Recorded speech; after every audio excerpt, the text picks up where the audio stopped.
30 years old, 29 years old, and 27 years Quý old. vị biết không, những đứa con gái của tôi 30, 29, I 27 still tuổi rồi. kiss them all the time. Tôi luôn luôn hôn hết chúng. I hug them. Tôi ôm lấy chúng. I hold their hands. Tôi nắm lấy tay chúng. And they'll never outgrow that. Chúng không bao giờ không cần những điều đó. And I'm 50. Bây giờ tôi 50.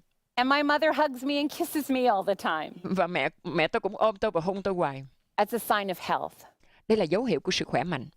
And it's a part of the touch of God upon a life. Một phần của sự đụng chạm của Chúa trong đời sống. Another thing I want to talk about is the miracle in a mother's presence. Một điều khác tôi muốn nói là phép lạ của sự hiện diện của người mẹ. I want to read to you from Deuteronomy chapter 6. Tôi muốn đọc trong Khục Trường Luật Lệ Ký đoạn 6. Verses 6 and 7 from the Message Bible. Câu 6, câu 7 từ trong Kinh Thánh Diễn Ý. It says, write these commandments that I've given you today on your hearts. Hãy chép những mạng lệnh ta truyền cho các con hôm nay trong lòng các con. Get them inside of you and get them inside of your children. Hãy để vào lòng của con và vào lòng các con cháu con. Talk about them wherever you are. Hãy nói về các mạng lệnh ấy bất cứ nơi nào con đi. If you're sitting at home or walking on the street. Khi con ngồi ở nhà hoặc khi con đi trên đường. Talk about them from the time you get up in the morning. Hãy nói về mạng lệnh ấy khi con thức dậy vào buổi sáng. And when you fall to bed at night. Và khi con đi ngủ vào buổi tối. The miracle of a mother's presence. Phép lạ về sự hiện diện của người mẹ. Here through the scripture we are taught that we are to be with our children at all times. Tại đây xuyên qua Kinh Thánh chúng ta phải ở với con cái chúng ta luôn luôn. That when our children are in our presence. Khi con cái chúng ta có mặt với chúng ta. They are impacted by you. Chúng sẽ bị ảnh hưởng. We see today generations of children who don't want to be around their mothers. Thế hệ của con trẻ ngày nay không còn muốn gần bên mẹ mình There's nữa. a vast difference. Đó là một sự khác biệt rất lớn. They don't see each other as they should as mother and daughter or mother and son. Họ không còn gặp nhau như điều nên làm nữa, mẹ và con cái hoặc mẹ và con trai. And I believe that's often because we haven't transitioned well in just each other's company. Tôi tin rằng thường là bởi vì chúng ta không đặt chúng ta vào vị trí là chúng ta cần có nhau. And one of the greatest dangers that opens up the distance. Một trong những nguy cơ lớn nhất đã khởi đầu cho cái khoảng cách đó là is the fact that we're just too busy for them. Chúng ta quá bận rộn dành thì giờ cho nhau. You know, to a young child, love is spelled through how much time we spend with them. Đối với một đứa trẻ, chữ yêu được kết thành bởi những lần chúng ta để thì giờ cho chúng. There is a miraculous bond that God has intended between a mother and a child that is like no other on this earth. Có một sợi dây khăng khít lạ lùng mà Chúa đã đặt ở giữa người mẹ và con trẻ, không thể sánh với bất cứ một điều gì trên thế gian này. We are to make both an emotional and a spiritual connection of the heart. Chúng ta phải tạo sự nối kết của tấm lòng về hai mặt tình cảm và tâm linh. You know, I think of Moses. Tôi nghĩ đến Môi-se, who went into a very secular and non-godly world. là người đã đi đến thế giới của những người đời và những người không tin kính Chúa. But in his earliest days, he spent much time in the presence of his mother. Nhưng trong những năm tháng bé bỏng, ông đã để rất nhiều thì giờ với mẹ mình. Where he was nurtured and where he was taught. Nơi mà ông được nuôi dưỡng và nơi ông được dạy dỗ. I think of Samuel. Tôi nghĩ đến Samuel. And how he spent his earliest years in his mother's care. Ông được ở với mẹ trong những năm đầu còn bé bỏng. And how his mother had prayed for him. Và mẹ ông đã cầu nguyện cho ông như thế nào. And brought him to the temple. Và đưa ông đến đền thờ. Where he would serve God under Eli. Nơi mà ông hầu việc Chúa dưới quyền của Eli. Who was a priest who hadn't raised his own children well. Và là một thầy tế lễ nhưng mà người đã không dạy dỗ con cái But đàng how hoàng. huge was his mother's influence. Nhưng mà ảnh hưởng của bà mẹ rất lớn trên đời sống của ông. She was a woman of prayer. Bà là một người nữ A cầu woman nguyện. who spent intimate time with her son. Một người phụ nữ đã để thì giờ gần gũi cho con trai mình. So that even though he went into an environment that wasn't the same. Cho đến nỗi khi ông đến một môi trường khác hẳn. That influence of his mother carried him. Ảnh hưởng của mẹ ông vẫn còn ở trên ông. You know, when our children are small. Khi con trẻ chúng ta còn nhỏ. We have to spend time with them. Chúng ta phải để thì giờ với chúng. We have to feed them and clothe them. Chúng ta phải cho chúng ăn và mặc cho chúng. We have to have them with us all the time. Chúng ta phải có với chúng luôn luôn. And so often as mothers we tend to think that's when they need us the most. Và người mẹ thường suy nghĩ đó là lúc chúng cần chúng ta nhất. But they need you all of their life. Nhưng chúng nó cần chúng ta cả cuộc đời. That connection of the heart has to stay strong through the entire journey of life. Sự nối kết trong tấm lòng phải được mạnh mẽ trong suốt hành trình của cuộc sống. And I discovered one of the most precarious times for our daughters was when they became teenagers. Một trong những giai đoạn nguy hiểm cho các con gái của chúng ta là đôi khi chúng ta ở trong tuổi mười mấy tuổi. They could take care of themselves in physical ways. Chúng có thể lo cho chúng về thể chất. They didn't need me for that. Chúng nó không cần tôi But I trong lúc đó. discovered they really needed me for other things. Nhưng tôi khám phá rằng chúng cần tôi cho những nhiều việc khác. When they came home from school and had a really hard day. Khi chúng đi học ở trường về và gặp những khó khăn ở trường. When something in their heart was hurting. Hoặc có điều gì trong lòng làm chúng tổn thương. I wanted to make sure that I was physically present. Tôi muốn rằng tôi có mặt lúc đó. As much as humanly possible. Thật sự hiện hữu. So that when they needed to run for help, they had me available. Để khi chúng cần giúp đỡ thì tôi có mặt ở đó. There's a trust and a bond that happens as a result of that. Từ đó lòng tin cậy và sự gắn bó được nảy sinh.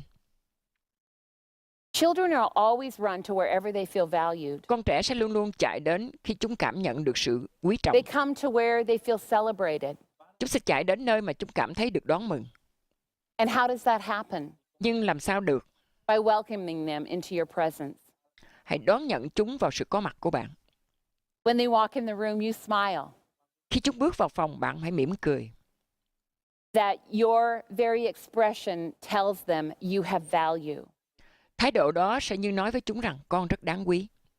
And when you spend time with them, it speaks value into their heart. Và khi bạn để thì giờ cho chúng, nó nói lên được giá trị đó trong lòng chúng.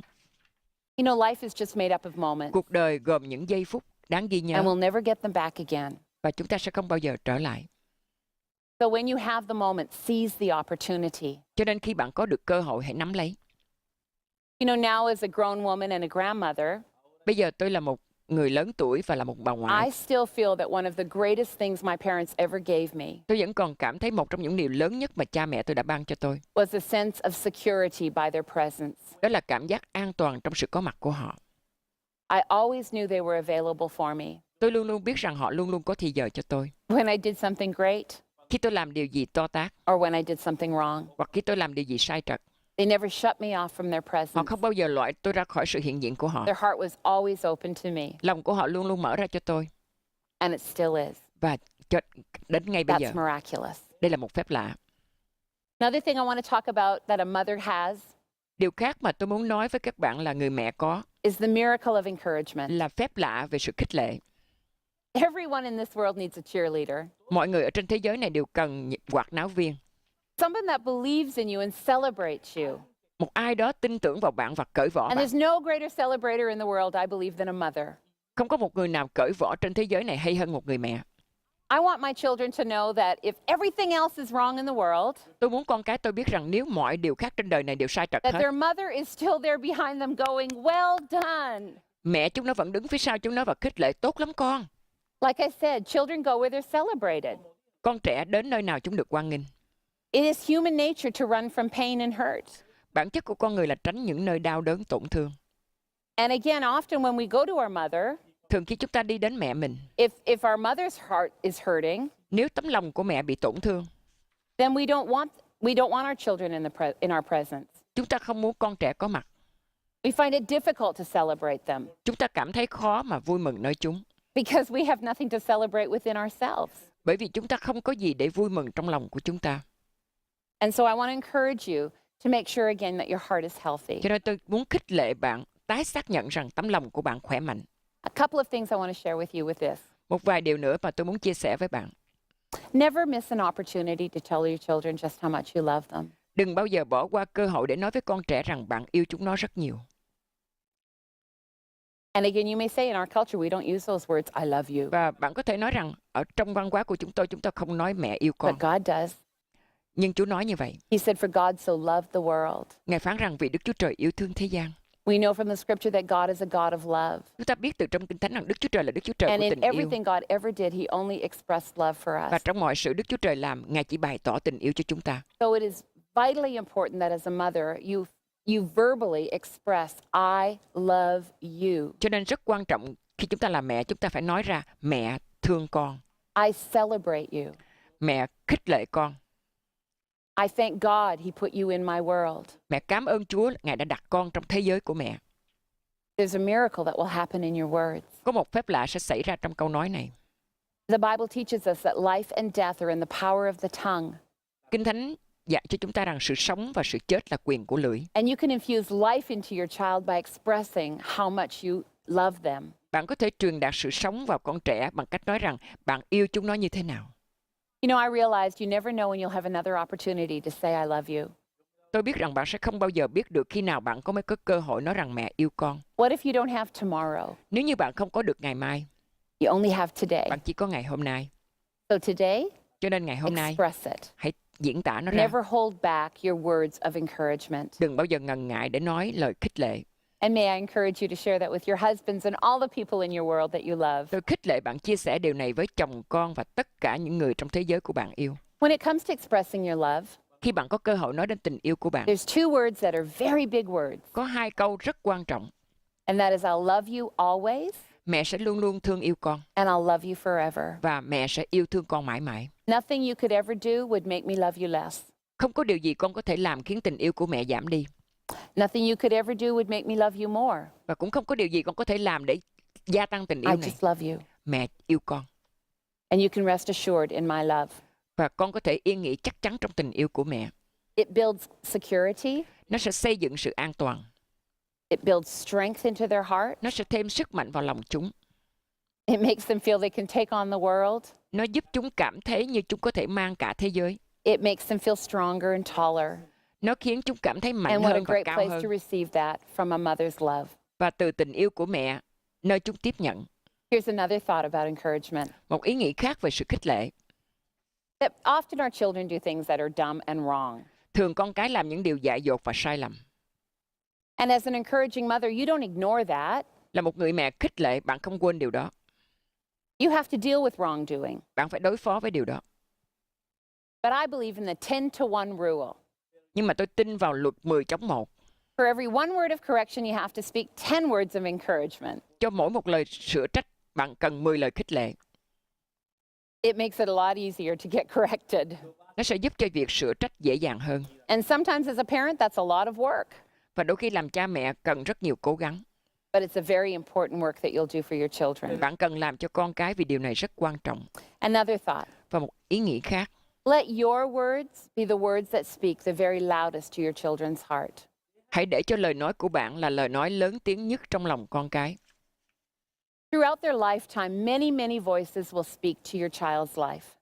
Xuyên qua cuộc sống, nhiều lời nói sẽ đến They với may con bạn. have a friend that tells them they're ugly or stupid. Có nhiều bạn của chúng nó sẽ nói rằng chúng xấu và ngu xuẩn. They may have a teacher one day that tells them they're failures and they can't do much with their life. Và một giáo sư một ngày kia có thể nói với chúng rằng chúng thất bại và chúng không thể làm gì với cuộc đời của chúng. Many voices express Có something other than love. lời nói đến mà không phải là lời yêu thương. And I made a decision many years Và ago. tôi đã quyết định nhiều năm trước đây. Of all of the voices that speak into my children's heart, I want mine to speak the loudest. Trong tất cả những tiếng nói đến với tấm lòng của con tôi, thì tôi muốn tôi là lời nói lớn nhất. And I don't mean the loudest because I yell the loudest. Tôi không có ý nói là tại vì tôi la lớn quá. Because, yep, I yell sometimes. Thỉnh thoảng tôi cũng la lớn. I haven't been a perfect mother all the time. Tôi cũng không phải luôn luôn là một người mẹ hoàn toàn. But I want my words to be the words that encourage them the most. Nhưng tôi muốn lời của tôi là những lời khích lệ chúng nhiều nhất. Again, encouragement is one of the hugest things in every child's heart. Một lần nữa, sự khích lệ là một trong những điều lớn lao nhất trong lòng con trẻ. I've come to realize that many of the people that have made some of the greatest investments into this world that we see Tôi ý thức rằng những người đã đầu tư lớn lao nhất trong thế giới ngày nay như chúng ta thấy, presidents of nations, như tổng thống của các quốc gia, scientists, các khoa học gia, great doctors, những vị bác sĩ, leaders of all sorts. những nhà lãnh đạo của tất cả các ngành. If you would ask them what is the greatest influence in your life, Nếu bạn hỏi họ ảnh hưởng lớn nhất trong đời họ là so gì, many of them will say, my mother always told me I could be anything I wanted to be. nhiều người sẽ nói với bạn rằng mẹ tôi đã nói với tôi là tôi có thể trở nên bất cứ người nào mà tôi muốn trở nên. And I'm not taking away from the value of a father's words. Và tôi không phủ nhận giá trị của lời nói của người cha. We should have that value spoken to us from both mother and father. Chúng ta cần lời quý giá của cả cha lẫn mẹ nói với chúng ta. But it's quite a universal language that a mother speaks Nhưng lời nói của mẹ là lời nói phổ thông cả hoàng vũ. that says, my son or my daughter, Lời như vậy, con trai hoặc con gái của mẹ, I believe in you. mẹ tin tưởng ở con. And you might be here today and say, I've never heard that from anyone. Hôm nay bạn có thể ở đây và nói rằng chưa có ai nói với tôi như vậy. How can I possibly share that with my child? Làm sao tôi có thể chia sẻ nó với con tôi? By receiving that assurance from your Father, Thật sự bạn đã nhận bảo đảm đó từ Cha thiên thượng của bạn. our wonderful Father in heaven, Cha tuyệt vời trên thiên đàng. who says, my child, I'm proud of you. Đây là con ta hãnh diện vì con. I believe in you. Ta tin tưởng ở con. And from that heart, you can speak life. Từ tấm lòng đó, bạn có thể nói lời sự sống.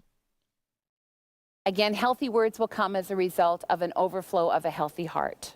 Những lời tốt đẹp sẽ đến như tuôn tràn từ một tấm lòng tốt đẹp. If God's word has a firm place in your heart, Nếu lời của Chúa có một nơi vững vàng trong tâm của it bạn, will automatically overflow into your child's life. thì nó sẽ tự động tuôn tràn vào đời sống đứa trẻ. Now I want to talk about the miracle of influence. Bây giờ tôi muốn nói về phép lạ của ảnh hưởng. The mother's heart is a child's classroom. Tấm lòng của người mẹ là lớp học của đứa trẻ. Proverbs chapter 22 and verse 6 teaches us, Trong công đoạn 22 câu 6 dạy chúng ta rằng, train up a child in the way that they should go, hãy dạy cho trẻ thơ con đường chúng phải theo. and when they are old, they will not depart from it. Hầu cho khi trở về già, chúng không hề lìa bỏ nó. That is incredible influence. Đó là một ảnh hưởng rất diệu kỳ. Just as we spoke earlier of Samuel and Moses, Như chúng ta đã nói trước đây về Samuel và Môi-se, and the influence of a mother. cái sự ảnh hưởng của một người mẹ. I'm amazed at how all these years later, my daughters who are adults carry my words in their heart. Tôi hết sức ngạc nhiên, sau bao nhiêu năm, các con của tôi lớn khôn vẫn mang trong lòng lời dạy của tôi. Their influence will travel for the rest of your influence will travel with them for the rest of their lives. Ảnh hưởng của bạn sẽ đi với chúng trong suốt cuộc đời còn lại của chúng. You know, a mother is an authority figure in a child's life. Hình ảnh của người mẹ là một uy quyền trong đời sống của đứa trẻ. But do you know there's something more powerful than authority? Nhưng bạn có biết có điều gì còn mạnh mẽ hơn uy quyền? And that's influence. Đó là ảnh hưởng. Control and authority can motivate your children for a while, Sự kiểm soát và uy quyền có thể động viên đứa trẻ trong một lúc. but it is the nature of every single human being to be directed more by those who influence them Nhưng vì cơ bản chất của con người, người có ảnh hưởng sẽ hướng dẫn người khác mạnh hơn, rather than by those who have control or authority over them. hơn là những người kiểm soát hoặc có thẩm quyền trên đời sống của họ. I always want to be very aware of my influence. Tôi luôn luôn ý thức về ảnh hưởng của tôi. And one of the reasons that many years ago I had that encounter with God, Một trong những lý do là về nhiều năm trước tôi được gặp Chúa. it actually terrified me to realize that if I didn't change my ways, what would become of my daughters? Tôi thật hãi hùng khi ý thức rằng nếu tôi không thay đổi đường lối thì con gái của tôi sẽ ra sao? Would they end up miserable and just absolutely disappointed with life like I was? Chắc chúng cũng sẽ khốn đốn và hoàn toàn thất vọng với một cuộc sống như chúng tôi thôi. And I couldn't help but think of two of the most influential women in my world. Và khi tôi suy nghĩ tới hai người phụ nữ có ảnh hưởng lớn hơn hết trong đời sống của tôi, That was my mother and my đó là grandmother. mẹ tôi và bà tôi. And I saw them overcome huge obstacles in their life. Và tôi đã thấy họ vượt qua những ngăn trở rất lớn lao trong đời họ. You know, my grandmother had a very difficult Và life. biết không, bà của tôi có một đời sống hết But sức I khó always khăn. saw her as a picture of joy and enthusiasm. Nhưng trong tôi, hình ảnh của bà luôn luôn vui vẻ và đầy nhiệt thành. I never saw her depressed or mad. Tôi không bao giờ thấy bà buồn bã hay giận dữ. And I thought, where did she get that strength from? Tôi tự nghĩ, bà được sức mạnh đó từ đâu? And then I realized this was the woman who raised my mother, Và tôi ý thức rằng, đây là người phụ nữ đã nuôi nấng mẹ one of tôi. the happiest women on the earth, Một trong những người phụ nữ hạnh phúc nhất trên đời. someone who is just a bundle of life and energy. Ai đó đầy sự sống và nhiệt huyết. And whenever people encounter my mother, they encounter Và joy. bất cứ lúc nào người ta gặp mẹ tôi thì người ta thấy sự vui vẻ. And I looked at my wonderful grandmother and my wonderful mother, Và khi tôi nhìn đến người mẹ tuyệt vời của mình và người bà tuyệt vời của tôi, and I looked at miserable me. và tôi nhìn vào cái sự đau khổ của tôi, And I realized I had all these daughters I was teaching. và tôi nhận thức rằng tôi có những đứa con gái mà tôi đang dạy dỗ. And I decided enough. Và tôi đã quyết định I'm going to make a change in my life. tôi thay đổi cuộc đời của tôi. No one can do it for me. Không ai có thể làm điều đó cho tôi được. I used to think I wasn't happy because my marriage was Tôi miserable. thường nghĩ rằng tôi không hạnh phúc bởi vì hôn nhân của tôi đã bị khốn đốn.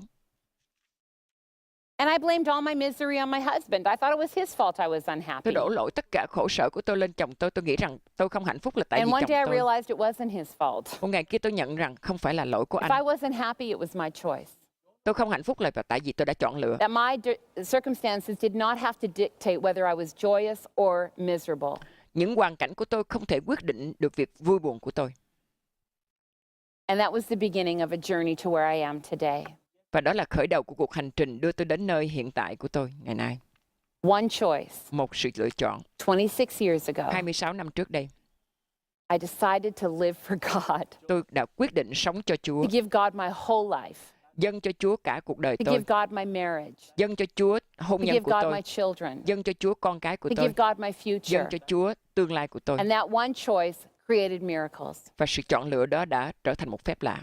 I discovered that there are multitudes and multitudes on the other side of every single choice I make. Tôi khám phá rằng có rất nhiều vấn đề nếu tôi quyết định khác đi. When I make a choice for God, Khi tôi chọn lựa Chúa there's life and blessing. thì có sự sống và phước hạnh. When I make a choice for the devil, Khi tôi chọn lựa công việc của ma quỷ there's misery and curse. thì là sự đau lòng và sự rủa xả. So can I encourage you today, look at your life. Cho nên tôi khích lệ chị em hãy nhìn vào cuộc đời của mình. Are you living in the blessing of God? Chị em có đang được phước hạnh của Chúa không? Or do you feel like your life is being operated under the curse? Hoặc là chị em cảm thấy rằng mình đang vận hành ở dưới một cái lời rủa xả. Because you can all enjoy the best God has to offer. Bởi vì phải tận hưởng những điều tốt nhất mà Chúa dành cho bạn. God is not holding back from you. Chúa không bao giờ giữ lại điều gì với bạn. He's giving you everything that you need to be content and happy in life. Ngài ban cho bạn tất cả những điều gì cần để sống thỏa lòng và hạnh phúc. Oh, it doesn't mean all our circumstances are perfect. Nó không có nghĩa là tất cả hoàn cảnh của chúng ta đều hoàn hảo. Not every circumstance in my life is perfect today. Không phải mỗi hoàn cảnh trong đời sống của tôi đều hoàn But hảo. my circumstances do not dictate whether I'm joyful in Christ or not. Nhưng hoàn cảnh của tôi không thể định đoạt được sự vui mừng của tôi trong Chúa. A joyful mother is a healthy influence. Một người mẹ vui thỏa là một ảnh hưởng tốt lành. Let's talk about the miracle of a mother's commitment. Hãy nói về phép lạ của sự tận tụy của người mẹ. Proverbs 31, verses 25. Châm ngôn đoạn 31 câu 25. The strength and dignity are her clothing, Nàng mặc lấy năng lực và sự cao quý. and her position is strong and secure. Và chỗ đứng của nàng vững chắc và bảo đảm. She rejoices over the future, knowing that she and her family are ready for it. Nàng mỉm cười trước những ngày tháng tương lai, biết rằng nàng và gia đình nàng đang sẵn sàng đón nhận. When you are committed to your child, Khi bạn tận tụy với con trẻ, it will say to your child, điều đó nói với con trẻ rằng I am here forever, no matter how hard life gets. mẹ luôn ở đây dù đời sống ra sao. I'll be here for you. Mẹ sẽ luôn có mặt cho con. I'll fight for your future, Mẹ sẽ tranh đấu cho tương lai của and con. I, as your mother, will not give up on you. Và mẹ là mẹ của con, không rời bỏ con. Many years ago, one of our children went through a very difficult time. Nhiều năm trước đây, một trong những đứa con của chúng tôi trải qua một thời kỳ khó khăn. And the enemy was desperately trying to kill her with a disease. Kẻ thù rất muốn giết con chúng tôi với một chứng bệnh. And it seemed like her very life was slipping away before our eyes. Dường như cuộc sống của nó có thể qua đi trước mắt chúng tôi. But I had made a decision as a mother Nhưng mà tôi đã quyết định rằng that all my children will be taught of the Lord, tất cả các con tôi sẽ được dạy dỗ về Chúa. and they will be obedient to God's will. Và chúng nó sẽ dâng theo ý Chúa. And great will be their peace and undisturbed composure. Và chúng được bình an và không bị rung Promise I động. pulled right out of the book of Isaiah. Tôi lấy ra một lời hứa từ trong sách So Ê-sai. when I saw devastation in my daughter's life, Khi tôi thấy sự sống của con tôi quá mỏng manh, I didn't give up. tôi đã không đầu hàng. I'm her mother. Tôi là mẹ của nó. I went to war, Tôi bước vào chiến trận. and I went to fight the enemy of her soul. Và tôi đã chiến đấu với kẻ thù của linh hồn nó. When she wasn't strong enough to fight for herself, I stood up and I fought. Con tôi không đủ mạnh để chống chọi một mình. Tôi đứng lên và chiến đấu cho nó. I fought in the realm of prayer. Tôi chiến đấu trong địa hạt cầu nguyện. I spoke words of life and peace. Tôi công bố lời của sự sống và sự bình an. And my daughter began to understand, my mother will be with me to the end. Con gái của chúng tôi bắt đầu hiểu rằng mẹ sẽ ở với con cho đến cuối cùng. And you know what? The enemy didn't win. Bạn biết không, kẻ thù đã không thắng. We fought a long, hard battle, Chúng tôi chiến but trận she came rất là forth lâu dài. strong. Nhưng mà con tôi đã ra khỏi mạnh mẽ. Because of the devastation on her body, we thought maybe she'd never have children. Bởi vì thân thể bệnh tật của nó, chúng tôi tưởng rằng nó không có con được. But God is good, Nhưng Chúa là tốt lành and God is và faithful. Chúa là thành tín. And when God is involved, we win. Và khi Đức Chúa Trời tham dự, chúng ta đắc thắng.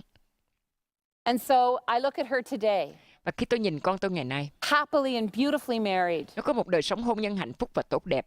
two darling little girls. Nó đã có 2 đứa con gái rất dễ She's thương loving life, và có một đời sống đầy yêu thương and she's living life. và có một đời sống đầy sống động. And I know she'll be a strong mother fighting for the life of her Và children. tôi biết rằng nó sẽ là một người mẹ mạnh mẽ và tranh The đấu cho Bible con của mình. teaches us that the devil has come to kill, to steal, and destroy. Kinh Thánh dạy chúng ta rằng ma quỷ là đứa giết, cướp phá và giữ But diệt. Jesus came to give us life and that more abundantly. Nhưng Đức Chúa Giêsu đến để cho chúng ta cuộc sống và cuộc sống sung And so mãn. for my children, Cho con cái của chúng tôi, for my marriage, cho hôn nhân của for the tôi, people in my world, cho những người chung quanh trong thế the giới của people tôi, in my congregation, những người trong hội thánh của tôi I will fight. sẽ chiến đấu.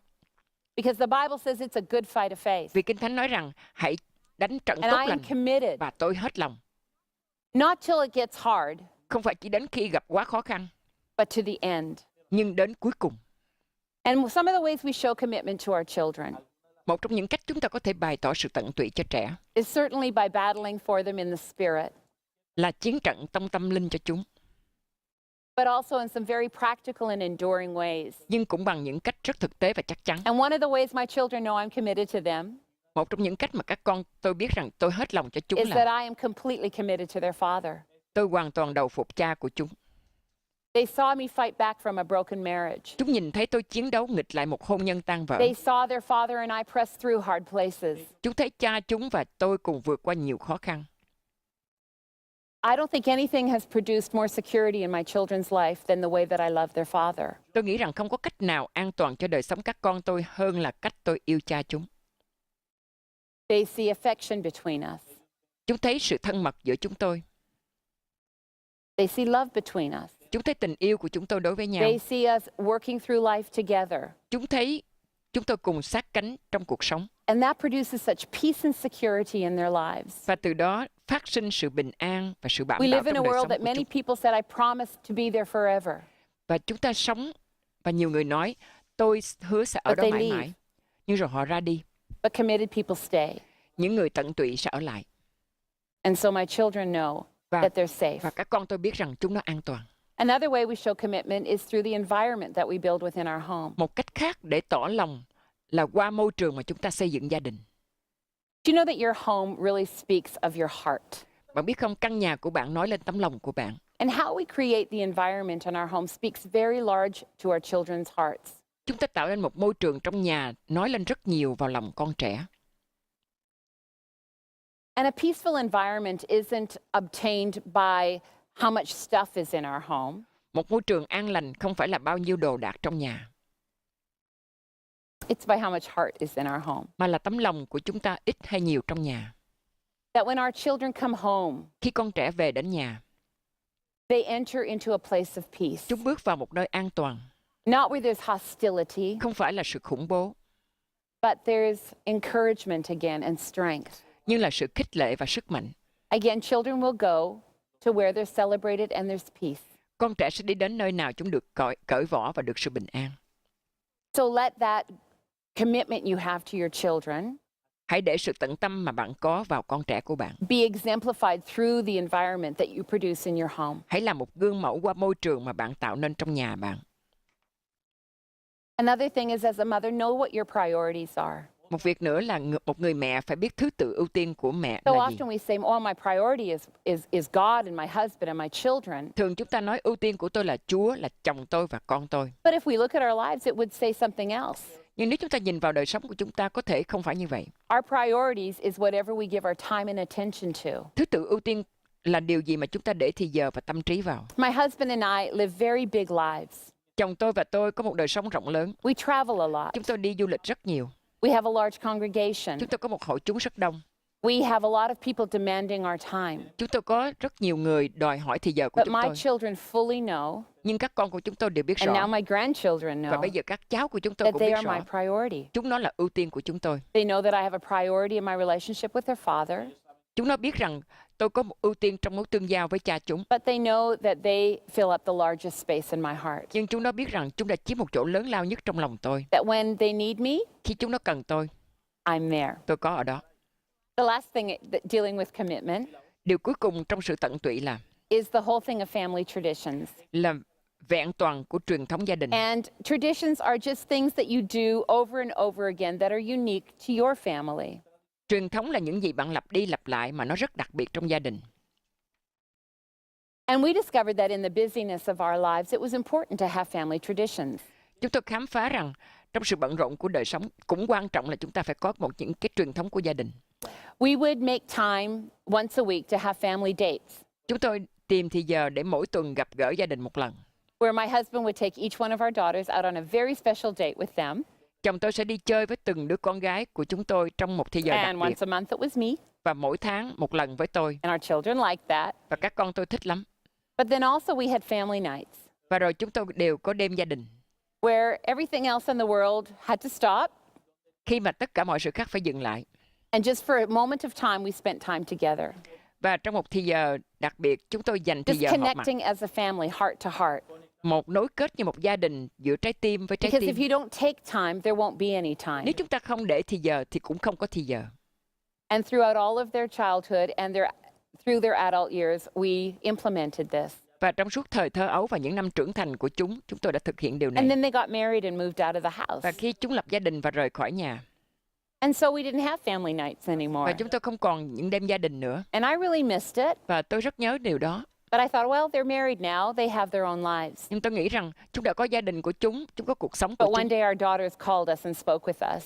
Nhưng các con chúng tôi đã gọi chúng tôi một ngày kia. And they said, Mom and Dad, can we still have family nights? Nói rằng ba mẹ ơi, mình có thể giữ đêm gia đình được không? Because that tradition pulled them back home again. Vì cái truyền thống gia đình đó đã kéo chúng trở về nhà một lần nữa. And so it's so wonderful to share that time with our children, usually once a week. Thật là tuyệt vời để chia sẻ thời gian đối với các con thường mỗi tuần một lần. For us, it's easy because we're all in the same community. Điều này cũng dễ dàng vì chúng tôi ở gần với nhau. And so my children come home with their spouses. Và các con của chúng tôi đem And they chồng bring all về my beautiful grandchildren. và đem tất cả những đứa cháu And xinh we đẹp have a về. big happy Và celebration. chúng tôi có một bữa ăn mừng vui vẻ. But I wonder if I hadn't spent time with them earlier, if they'd want to do it with me today. Nếu như chúng tôi không dành thời giờ cho chúng trước đây, chúng nó có muốn về với chúng tôi hay không?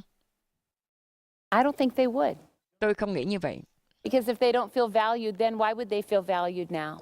Vì chúng nó không cảm thấy quý trọng như xưa thì làm sao bây giờ nó được quý trọng. So traditions are another way we show our commitment. Cho nên truyền thống là một cách khác để chúng ta bày tỏ lòng tận tụy.